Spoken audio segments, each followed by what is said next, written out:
بس ٹھیک ہے، مرنا تھا اس نے مر گیا، اس کا ٹائم آ گیا تھا. اچھا خیر، ایک جو چیز مزید اس چیز کیا ہے، سلاجید ہے، ابھی تک یہ نہیں پتہ چل سکا کہ یہ دوائی ہے یا کوئی معدنیات ہے یا کوئی ٹونک ہے، کیا چیز ہے. تو اس کے بارے میں جو مقصد ہے، میں نے جب یہ پوچھا ڈاکٹر سے بھی، حکما سے بھی، کہ یہ ہر جگہ بک رہی ہے، تو اس پر دونوں کی جو رائے تھی وہ ایک تھی کہ ہاں بالکل ایسا ہی ہے، اس کو ہر بندہ سیل کر رہا ہے اور یہی نقصان دہ بات ہے. خاص طور پہ کھیتی کے نظام بڑے شہروں میں، لاہور کا شہر آپ کو پتہ ہوگا، پھلوں پہ بھی لوگ بیچ رہے ہوتے ہیں. سلاجید لے لو جی، کوئی روکنا ٹوکنے والا نہیں اور قانون بھی نہیں ہے. سرے ہم لوگ بیچتے ہیں، چل پھر کے بیچ رہے ہوتے ہیں. ایون بسوں میں بھی لوگ چلاتے ہیں سلاجید. کوئی ایسا قانون نہیں ہے اس پہ. وہ تو سارے ادھر بے شمار پٹھان اس موسم میں آتے ہیں. ابھی کل پرسوں کی بات ہے، کسان میں دکان والا دکھا رہا تھا مجھے، دیکھو کہ سلاجید کیسی ہے. میں نے کہا بھائی میں تو کبھی زندگی میں استعمال نہیں کی، کرو استعمال، تجربے کرو اپنے. سلاجید ایک نمبر، اس کو لے کے آؤ، محنت کرو، صاف کرو، پھر جا کے بنتی ہے. یہ تو لوگ پتہ نہیں کیا بیچ رہے ہیں. جی، جیسا کہ آپ نے اب خود سن لیا کہ ڈاکٹر بھی کہہ رہے ہیں اور حکیم بھی کہہ رہے ہیں کہ بھائی اس کا اس طرح سے اس لیول پر بکنا جو ہے وہ الارمنگ ہے. اور اکثر تو تھڑوں پہ، بسوں میں، ادھر ادھر ہر جگہ پر اس کو بغیر کسی تحقیق کے سیل کیا جا رہا ہے، جو کہ الارمنگ ہے سچویشن. اور اس کے ساتھ ساتھ بعض حکیم ایسے بھی ہیں جو خود کہہ رہے ہیں، حکیم صاحبزادہ صاحب کی گفتگو آپ نے سنی، انہوں نے کہا کہ میں تو اس کو استعمال بھی نہیں کرواتا، میں اس کو استعمال نہیں کراتا. ہر حکیم نہیں لکھ کے دیتا کہ آپ یہ سلاجید جا کر کھا لیں اور یہ آپ کو فائدہ دے دے گی. تو پھر کیوں لوگ اس کو کھا رہے ہیں؟ اب حکمہ کا اور اس کے بعد ڈاکٹرز کا اوپینین آنے کے بعد آپ کیا سمجھتے ہیں کہ ہمارا کام ختم ہو گیا؟ نہیں، ہمارا کام ابھی ختم نہیں ہوتا. کیوں؟ یہ انویسٹیگیٹو سٹوری ہے بھائی. اب انویسٹیگیٹو سٹوری میں ایسے ختم نہیں ہو جاتی. اب اس کو آپ کو کمپلیٹ کرنا ہے. اب یہ شروع کی ہے تو بھائی کمپلیٹ کرنا پڑے گا. کمپلیٹ کیسے کرنا پڑے گا کہ بھائی آپ نے اس کا رزلٹ بھی نکالنا ہے. ریلیونٹ جو اتھارٹیز ہیں ان کو رپورٹ بھی کرنا ہے. اور جہاں رپورٹ کرنے کی بات کر رہا ہوں میں بھائی، رپورٹ پنجاب لیول پر کر چکا ہوں. پنجاب لیول پر جب میں نے رپورٹ کی منسٹری آف ہیلتھ میں، تو تھوڑا مجھے جواب ملا تو بس ایسا ہی مل گیا کہ تھوڑا سا مزہ تو نہیں آیا. کہ انہوں نے کہا کہ نہیں یہ فیڈرل کا معاملہ ہے. تو میں نے کہا پنجاب ہیلتھ کمیشن بھی تو ہے، تو پنجاب میں جو چیز سیل ہو رہی ہے ابھی تو یہی نہیں پتا کہ یہ میڈیسن ہے یہ کیا ہے، تو پنجاب نے بھی تو اس کو دیکھنا ہے. انہوں نے کہا ہاں دیکھنا ہے، ٹھیک ہے. تو خیر ڈاکٹر صاحبہ جو ڈاکٹر یاسمین راشد صاحبہ ہیں وہ تھوڑی مصروف بھی رہتی ہیں، اور اس کے ساتھ ساتھ جب سے وہ بیمار ہوئی ہیں تب سے، اس کے بعد سے ہم بھی یہی کوشش کرتے ہیں کہ انہیں کم تنگ کیا جائے، لیکن جہاں ضروری ہوا تو ان کا موقف بھی لیں گے. اور خاص طور پر اب نیکسٹ جو فیز ہوگا اس کے اندر ہم نے جو کیمسٹ ہیں ان سے بات کرنی ہے. کہ جو میڈیکل سائنس والوں نے ہیں وہ تو بتا دیا کہ ٹھیک ہے بھائی یہ خطرناک ہے، انہوں نے اپنا اوپینین دے دیا، لیکن کیمسٹ اس کے بارے میں کیا کہتے ہیں، کیمسٹ کی کیا رائے ہے، یہ نیکسٹ ایپیسوڈ میں ہم آپ کے سامنے انشاءاللہ رکھیں گے کہ وہ اس چیز کے بارے میں کیا رائے رکھتے ہیں. اور جب یہ ساری چیزیں اکٹھی ہو جائے گی تو ہم فائنل اتھارٹی جو ہے وہ کون ہے؟ گورنمنٹ میں ڈریپ آتی ہے، ٹھیک ہے، وفاقی حکومت آتی ہے، تو اس کے سامنے یہ ساری چیزیں رکھنے کے بعد اس چیپٹر کو کلوز نہیں کریں گے جب تک یہ کنکلوڈ نہیں ہو جاتا. انشاءاللہ اس کا فالو اپ جاری رکھیں گے. اور فالو اپ کو ہم کیا، جو ٹی وی جب سے آیا فالو اپ کم ہو گئے، تو یہ ایک بڑی زیادتی ہے. پرنٹ میڈیا میں بڑے فالو اپ ہوتے تھے اور کنکلوڈ ہوتی تھی سٹوری. تو انشاءاللہ یہ ٹرینڈ بھی بنائیں گے کہ ڈیجیٹل جرنلزم کے اندر فالو اپس ہوں گے، ضرور ہوں گے. اور پہلا فالو اپ کوشش کروں گا، باقی بھی کر رہے ہیں، میں اپنا پہلا فالو اپ پوری ایمانداری کے ساتھ کروں.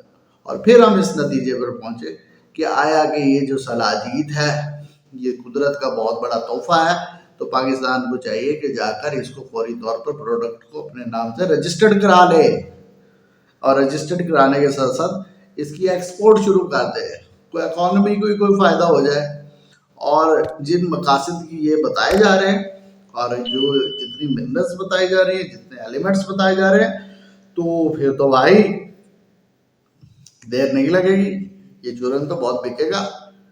تو انشاءاللہ اپنی دعاؤں میں یاد رکھیے گا، اور کوشش کریں گے کہ نیکسٹ جو ایپیسوڈ ہو، پہلے ہم نے آبزرویشن دی، پھر میڈیکل ایکسپرٹس دے دیے، اس کے بعد آپ کو کیمسٹری ہے، یہ ایسے ختم نہیں ہو سکتی۔ تو آپ کو یہ ویڈیو پسند آئے تو شیئر کیجیے، ہمارا میسج کسی ایک شخص تک بھی پہنچ جائے اور وہ اس سے محفوظ ہو جائے، تو میں سمجھتا ہوں کہ ہم نے حق ادا کر دیا۔ تھینک یو، اپنا بہت بہت خیال رکھیے گا اور مجھے دعاؤں میں یاد رکھیے گا۔ Thank you very much.